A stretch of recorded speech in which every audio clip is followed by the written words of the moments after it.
Hey everyone, welcome back for another deep dive. Right. Today we're going to be tackling a topic that I think is super relevant to, well, pretty much everyone, Yeah, for sure. the power of thinking. Yeah.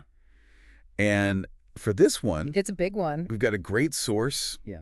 It's a whole bunch of recordings of this motivational speaker named David Schwartz. Oh, yeah, I've heard of him. Have you heard of him? Yeah, he's great. Yeah. Really Yeah. interesting stuff. We're going to be kind of pulling out what we think are like the most actionable pieces of advice and tips and all that Yeah. from these recordings. Yeah, and I think what's great about Schwartz is that he's so practical. He doesn't just talk about concepts. He gives you actual tools and techniques that you can use to improve your thinking, which is really... Exactly. And that's kind of what we want to get out of this deep dive today is like, how can we actually apply this stuff Yeah, to make our lives better? exactly. So But- it's not just a theory. One of the things that he talks about again and again in these recordings is this concept of you are what you think you are, which is, it's a pretty bold statement. What do you think about that? Well, at first, you might think, oh, come on, is it really that simple? But when you really start to dig into it, it's like, yeah, our thoughts are incredibly powerful. Yeah. They shape our beliefs, our actions, our entire reality. And he gives this really interesting example in one of the recordings about 3 bricklayers. Oh, yeah, I love that story. It's a classic. Okay, Okay. you've got 3 bricklayers, Yeah? and somebody comes up to the first one and says, What are you doing? "What are you doing?" And the first bricklayer says, Laying bricks. "Laying bricks. I'm laying bricks." Duh. Simple as that. Right. Just getting the job done. Second bricklayer, "What are you doing?" Making $18 an hour. Making $18 an A hour. little more focused on the reward. Yeah, more ambitious. Yeah. Right. Third bricklayer, "What are you doing?" Building a cathedral. Building a cathedral. Wow, big vision. Huge difference, right? And so Yes. it's just this idea that your perception of what you're doing Totally changed. just changes everything. Your level of engagement, your motivation, your potential for growth. So like the first guy laying bricks, he's probably, not going to be super motivated to learn any new skills. He's probably not going to try to, move up in the world. He's just there to lay those bricks and go home. Punch in, punch out. Exactly. Get that paycheck. The second guy, maybe a little bit more ambitious, Yeah. Yeah. He sees the value in what he's doing, Yeah. But still kind of limited by that. but it's still very much about the immediate reward. Yeah. It's all about the money. Yeah. Whereas that third guy building a cathedral, I mean, that's like, That's a legacy. yeah, that's a purpose. That's a... He's part of something bigger than himself. Exactly. And you can bet he's going to be paying attention to every detail. He's going to be learning from the more experienced bricklayers. He's going to be striving to improve his craft. He's going to be thinking like, how can we make this cathedral even better? Exactly. Yeah. He's thinking long term. So how do we apply this idea of you are what you think you are to, say, our work lives? Because let's be real, not everyone's out there building cathedrals, right? Right. We're not all, saving the world or whatever. But even in a seemingly ordinary job, I think you can find that cathedral mindset. It's about finding meaning and purpose in what you do. So it's not about pretending your job is the most important thing in the world if it isn't. It's about finding what genuinely matters to you within it and letting that drive you. That's it. Schwartz argues that when you believe in the importance of your work, even if it's just a small part of a larger project, you naturally find ways to do it better. You take more pride in it. You're more... You're more meticulous, more creative, more willing to go the extra mile. Exactly. And you're more likely to get noticed for that, right? Absolutely. Those are the qualities that employers value that lead to promotions, raises, and ultimately a more fulfilling career. So thinking your job is important can actually lead to you getting promotions, more money, more prestige, more happiness. It's a self-fulfilling prophecy in a way. I like that.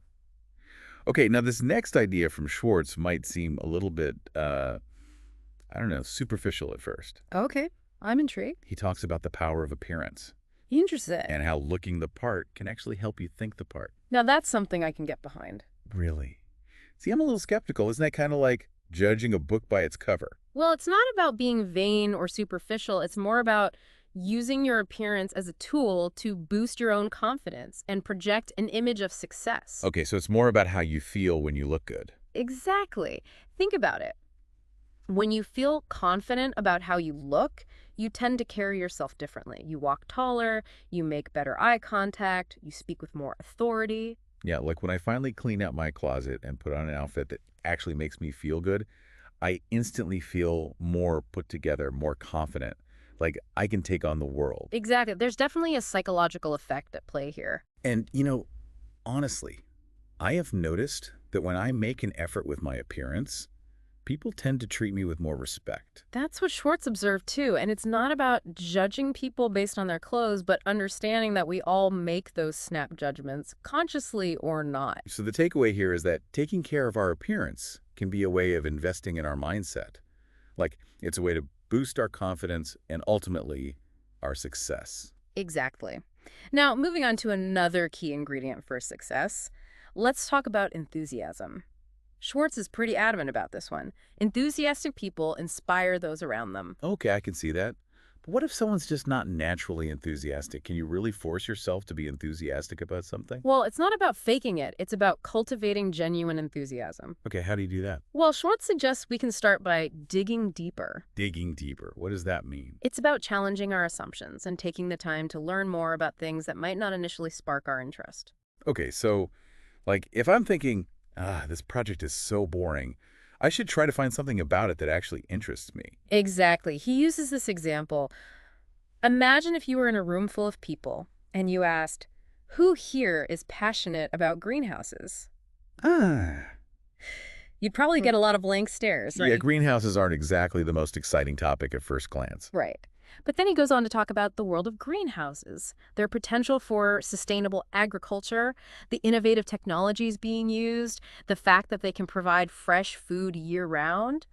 Suddenly, greenhouses become fascinating. So you're saying that often our lack of enthusiasm stems from a lack of knowledge. Often, So yes. the more we learn about something, the more likely we are to find something about it that sparks our interest. That's the power of digging deeper. I like that. So next time I'm feeling indifferent about something, maybe I should take it as a cue to learn more about it. Exactly. Now, another technique Schwartz suggests is to lift it up. Lift it up. It's all about bringing more energy and intention to everything you do, even the small things. Okay, give me an example. Think about a handshake. A weak, limp handshake can leave a negative impression, whereas a firm, confident handshake communicates energy and presence. So even something as simple as a handshake can convey enthusiasm. Absolutely. And the same goes for your smile. Don't just offer a polite closed-mouth smile. Show those teeth. A genuine, energetic smile is contagious. So it's about making a conscious effort to bring that extra level of energy to our interactions. Exactly. And that energy is contagious. Okay, I'm starting to see how even small changes in our behavior can make a big difference. And finally, Schwartz suggests we broadcast good news. That sounds fun. It is. Think about those times when someone shares good news, and it instantly lifts the mood of everyone around them. I know exactly what you mean. Good news is definitely contagious. Right. Schwartz points out that no one ever achieved anything worthwhile by spreading negativity. So be a source of positivity.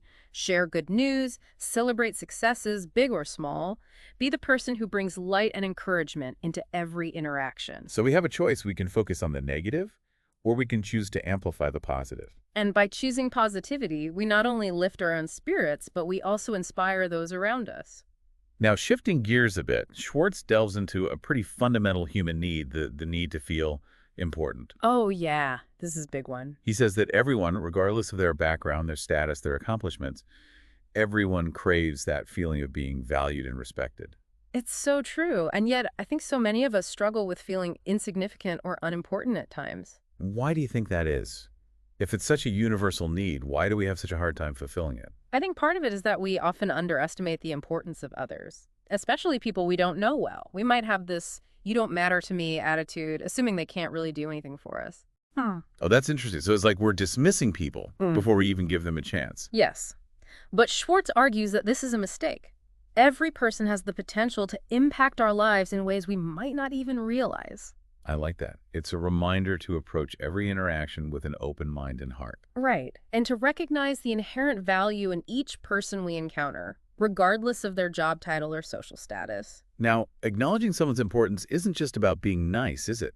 There are actual practical benefits to making people feel valued. Right.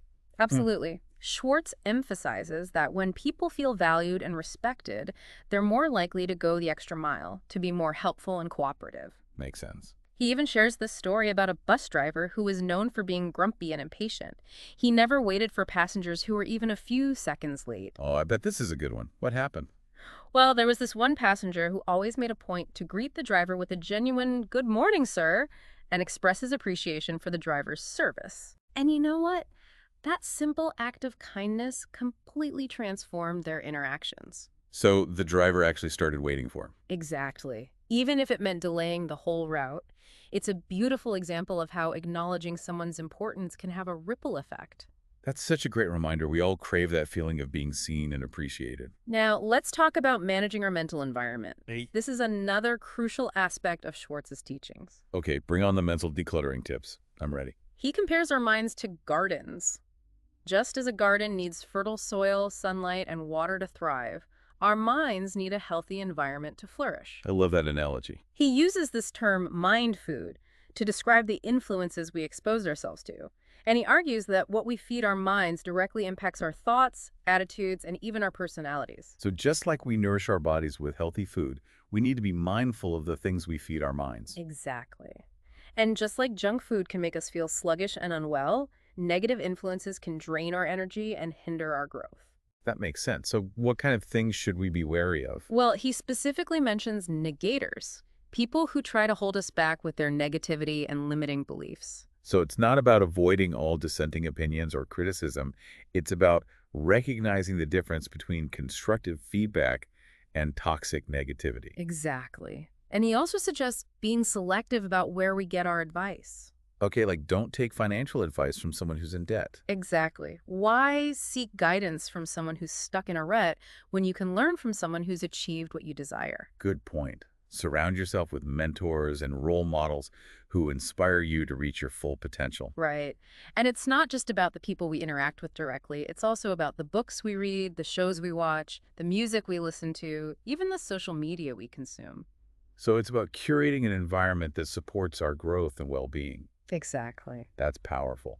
Okay, we're going to have to take a quick break here, but when we come back, we'll dive into even more of David Schwartz's wisdom. Sounds good. Our mental diet is just as important as our physical diet. I like that. Okay, so we're back, and we're still digging into this idea of managing our mental environments. Right, because it's not just about avoiding negative influences. Right, it's also about surrounding yourself with positive influences. Exactly. And Schwartz actually takes this idea a step further. He suggests that we can actually create a social environment that promotes success. Okay, now I'm really intrigued.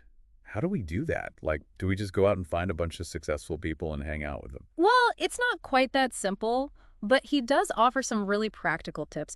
First, he encourages us to circulate in new groups. What does that mean? It means don't limit yourself to the same small circle of friends and acquaintances. So get out of our comfort zones. Exactly. Join new organizations, attend events, put yourself out there, and meet new people. Okay, so it's about expanding our networks and exposing ourselves to new ideas and perspectives. And it's about creating more opportunities for serendipitous connections. You never know who you might meet or what doors might open when you put yourself out there. That makes sense. And his second tip is to select friends who have views different from your own. Oh, that's interesting. So it's not about surrounding yourself with yes people. Exactly. It's about embracing diversity of thought. So, like, have those tough conversations with people who see the world differently than you do. Right. Challenge your own assumptions, broaden your understanding of the world, and learn from people who have different experiences and perspectives. I could see how that would be really valuable. It's easy to get stuck in our own echo chambers, especially these days with social media and all that. Absolutely. And Schwartz's final point on creating a success-promoting social environment is to choose friends who stand above petty, unimportant things. What does that mean exactly? Surround yourself with people who are focused on growth, positivity, and meaningful connections. People who inspire you to be your best self. So it's about quality over quantity when it comes to relationships. Exactly. The people we spend our time with have a profound impact on our lives, our attitudes, and our overall well-being. Now, before we move on, I want to circle back to something Schwartz mentioned earlier about the power of appearance. Because I think this is something that a lot of people struggle with, especially with all the pressure to look a certain way that we see in the media. Yeah, it's a really interesting point, and I think it's important to distinguish between the societal pressures to conform to certain beauty standards and the idea of using our appearance as a tool for self-empowerment. That's a really helpful distinction. Because I don't think Schwartz is saying that we all need to go out and buy expensive clothes or get plastic surgery. Yeah. It's more about recognizing that how we present ourselves to the world can have a real impact on how we feel about ourselves and how others perceive us. So it's about taking care of ourselves Mhm. and presenting ourselves in a way that makes us feel confident and authentic. Exactly. And that's going to look different for everyone. For some people, it might be about dressing up and putting on makeup. For others, it might be about prioritizing comfort and functionality in their clothing choices. It's about finding what works for you and makes you feel your best. Right. And remember, confidence is contagious. When you feel good about yourself, it radiates outward and inspires others to feel good about themselves too. So it's not just about vanity.